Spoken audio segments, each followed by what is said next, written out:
If you take these things and work with it, it will lead you into huge success. In this highly enlightened message, Pastor Chris brings us 7 revelations for unstoppable success in life. If you keep these points before you always, Nothing on earth or in the heavens can stop you. Nothing. You just know you're on your way. listen and be blessed.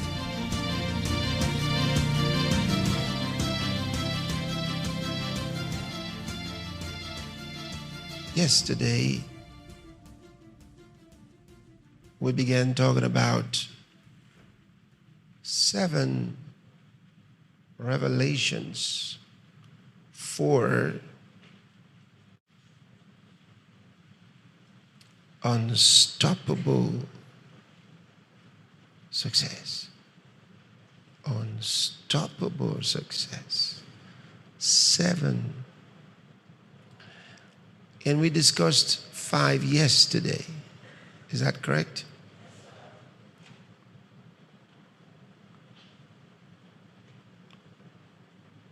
Success is at different levels. You don't wait to the end of your life to know whether you're successful or not.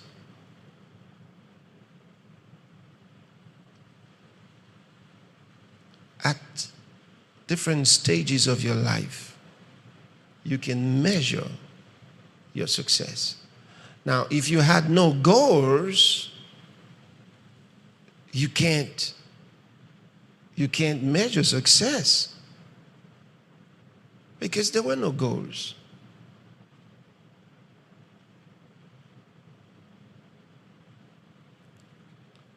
To be successful, there must be predetermined goals. There must be predetermined goals. Without those predetermined goals, you can't measure success.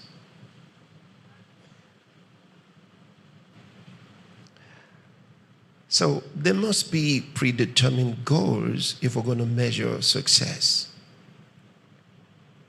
Because if you say you're successful, question is, what are you successful at? There would have been predetermined goals, right?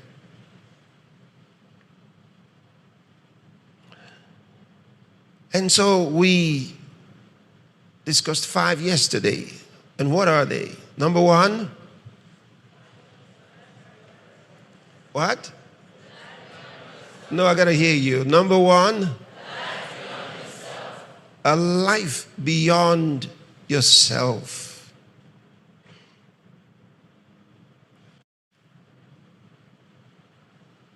Aptly made number 1. Number 2. Again. A kingdom beyond the senses. And number 3. A message beyond the facts. Number 4.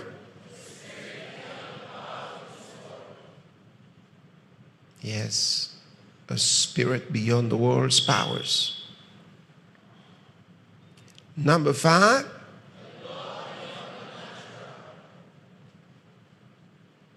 A law beyond the natural.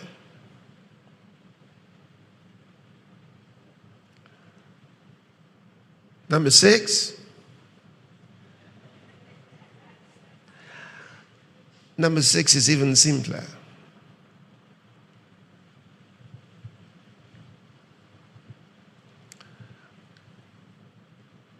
Let's look at number 1 for a second. A life beyond yourself. And why this is so important. I said something to you yesterday. I said there are 2 groups that are very important in leadership in the house of God.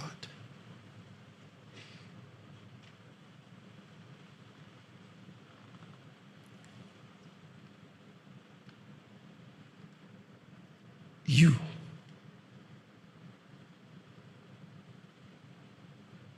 And who? Because you see, when you study the scriptures, beginning from the Old Testament, he gives you a light into God's plans. Did you enjoy what the CEO shared with you today? Yeah. Amazing things. If you build on that, it'll help you.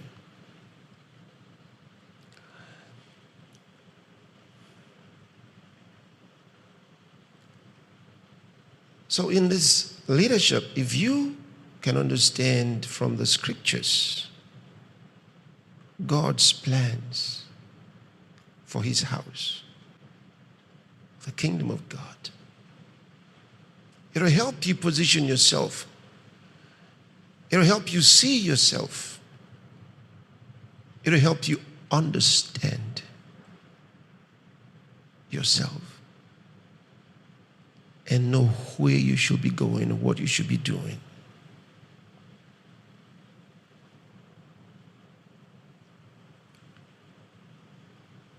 I'm going to read a couple of verses just so you catch a glimpse of this reality.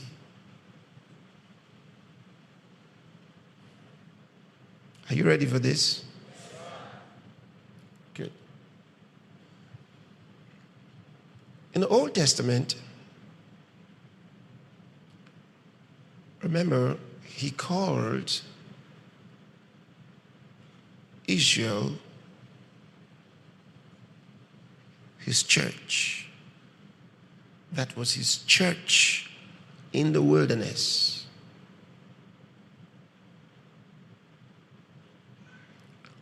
And then he brought them into the promised land. That was his church. And he created for them a structure.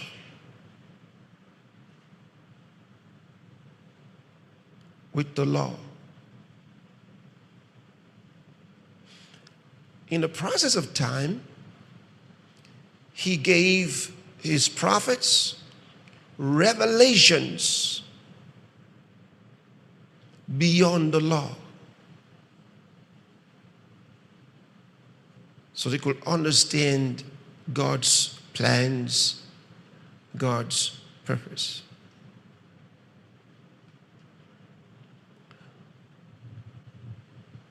In that family of his Old Testament church, he separated the work of the ministry and gave it to the house of Levi. Now, Levi had 3 sons: Gershom,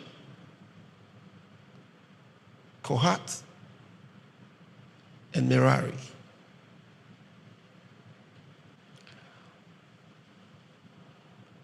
In the lineage of Kohath,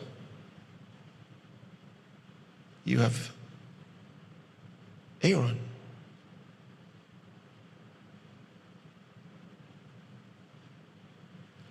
Who was given the priesthood.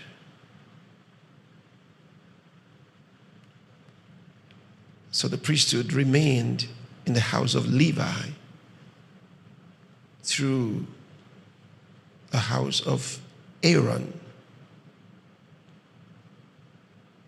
who was from the Kohathites. So not all Levites could be priests. Do you get it? Not all Levites could be priests. But the Levites were given specific assignments. All of them who were descendants of Levi.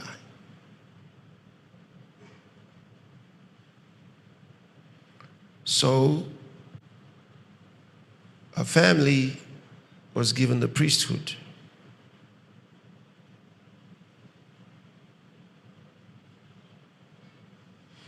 And all the other assignments associated with priesthood were given to other descendants of Levi. So everything that had to do with the ministry of the sanctuary, therefore, was delivered to Levi. The kingship was given to Judah. But there's an interesting thing about the kingship.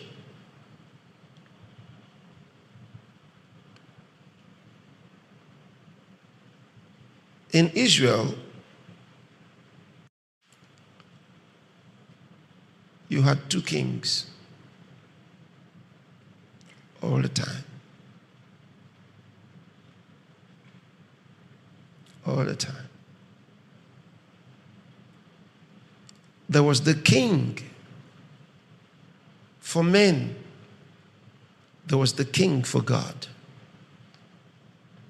Now, many have never understood this truth, but it was always there in the book. The high priest was a king.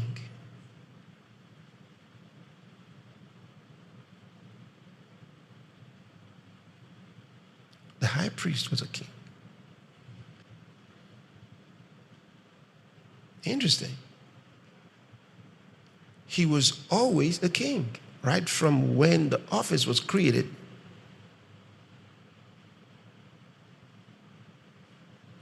What he wore on his head was a crown. It was a king's crown.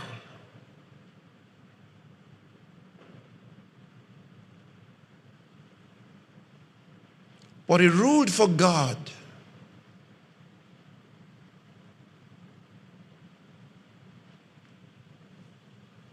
So the people said they wanted to be like other nations. They wanted a king like other nations. But God actually gave them a king. But a king who brought direction from God. Until they said, yeah, we're glad for this one, but we want another king so we can be like other nations. We want a king that leads us to war. But God led them to war. And they won their battles. In any case, they rejected God's plan and they wanted something else. And God said to Samuel, give them the king they're asking for. But let them know what the king's going to do to them. They're going to become slaves of the king. He will take their lands. He'll make them pay taxes. And taxation is the first line to prove you own nothing. It all belongs to the king. That's taxation. Taxation is the government's way of laying claims to anything they're taxing you on. Many people don't know that because it's driven through lots of deceptive communication. So they don't really know the meaning of taxation. They think it's a contribution. to the welfare of the society. No. It's the king's way of laying claims to everything and practically declaring everyone in the realm his subject.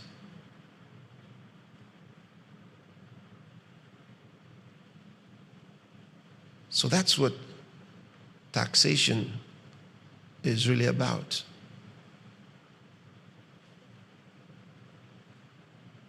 That's what it's really about.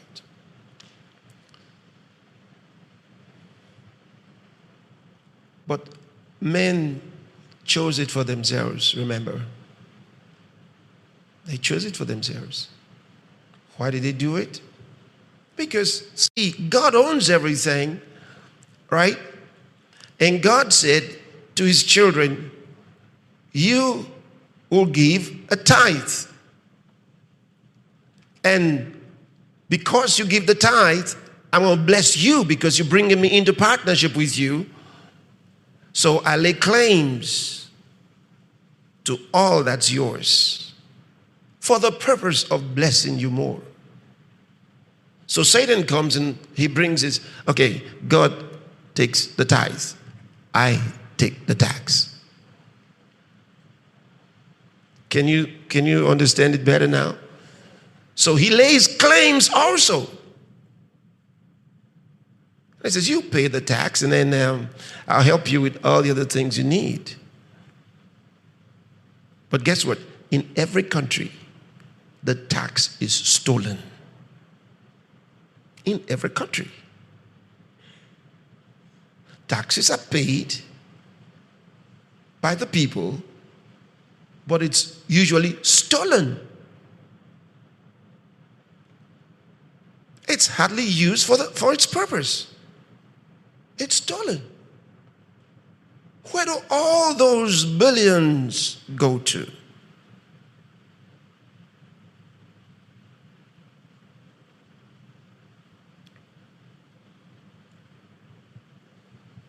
So they create wars and send the money for war. But they're not fighting no war. No. It goes to the contracts and back to those in power. That's what it's about.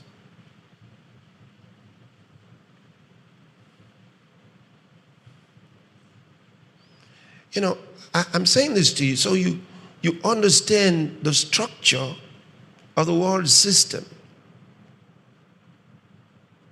You understand the structure of the world system. And don't be fooled, but become wise toward God. Because you know, when people are growing up, one of the first things they learn is to trust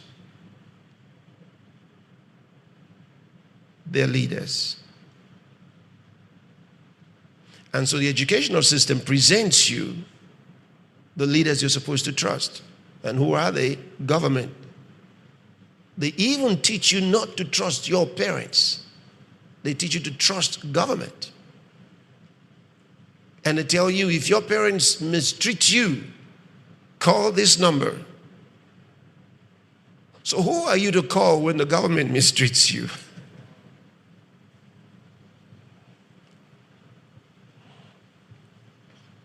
No, they never tell you the government can mistreat you, but the government does. So you find children growing up suspicious of their parents and putting their trust in the government structures. They're not taught to ask the right questions.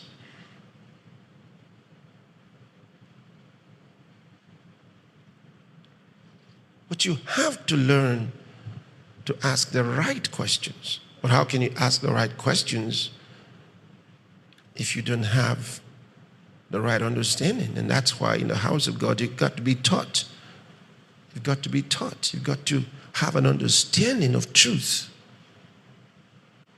You have to. And the Bible helps you understand truth. Because the Bible presents you absolute truth about everything. Truth about everything. The scriptures will guide your mind.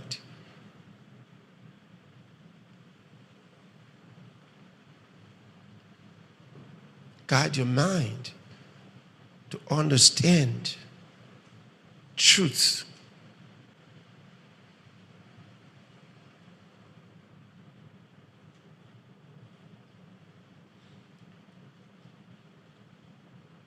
And that's why we talk about a message beyond the facts. See? Because you're given spiritual understanding by God.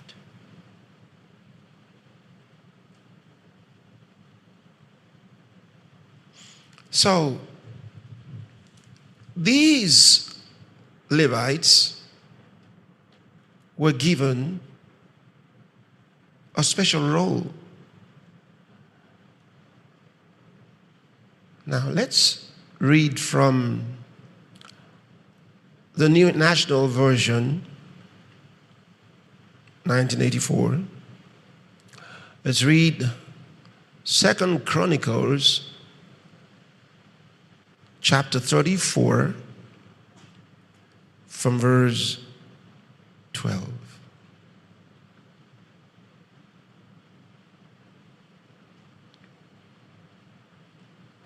Now I'm going to read it to you, okay?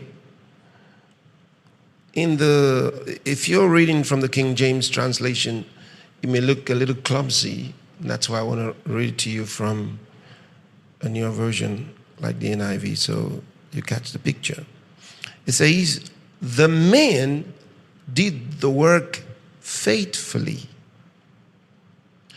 Over them to direct them were Jahath and Obadiah, Levites descended from Merari, and Zechariah and Meshullam descended from Kohath. The Levites, all who were skilled in playing musical instruments, had charge of the laborers.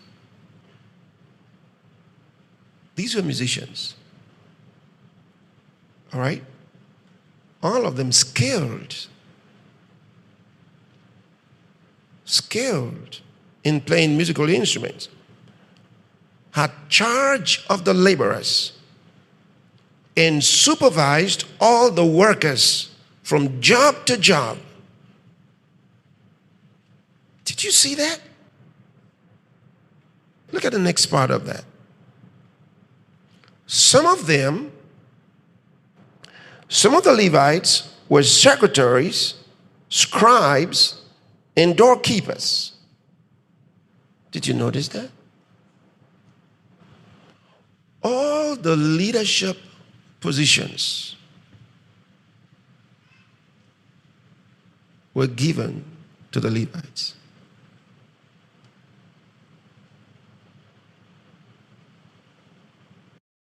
Did you see that? These were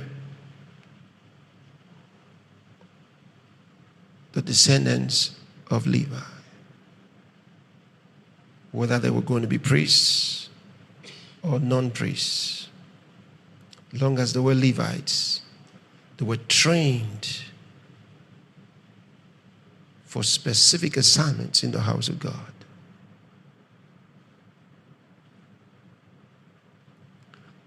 And they were given leadership roles.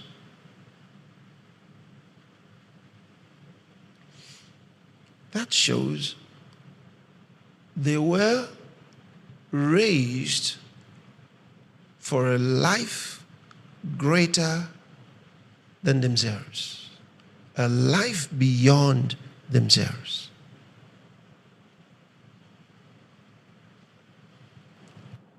Two important things. Number one, train in leadership.